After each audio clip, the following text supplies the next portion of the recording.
Hey, what's happening, guys? Dan Darrow here with another Options and Play video update.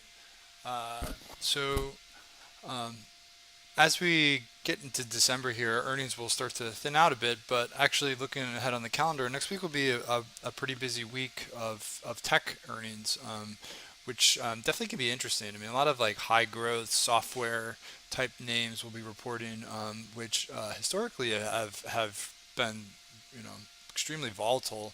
And even like recently, we've seen some really big swings on some of those types of names. So even though we are well through earnings season, doesn't mean that we don't have earnings coming up. And I think at this point of the year, you might get some exaggerated moves if people are cleaning up positions or maybe chasing some performance. So I think next week should be interesting. And along those lines of thinking, um, just because you're not in something that maybe has like a big gap on earnings, right? So either if you just don't want to take the risk, or maybe you bet the wrong way, right? Thinking the stock will gap up, gaps down. Um, it's really important to kind of like know two things. So what the stock tends to do historically around attorneys days, and then also like the big levels. So two examples this week. So Dix reported earnings yesterday morning, and the stock had a really kind of like flat, muted open. So it started the day, I mean, really just about flat. I mean, it was up or down like kind of like less than like a dollar off the open.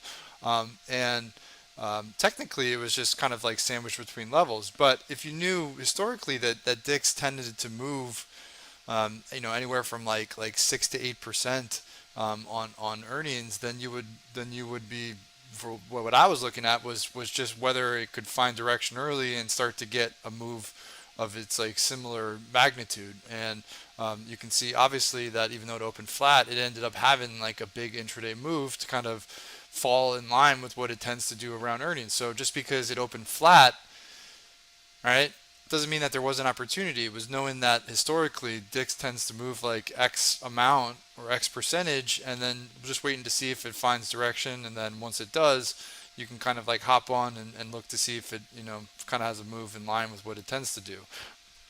A second example is Autodesk. So this one gapped lower, and off the open, what I was looking at was two levels. So, well, the main focus level was actually 190, and I was looking at it and saying, okay, if it holds 190, it could bounce back up to 200, right? Because the 200 is where you have like this combination of the 50 and the 200A.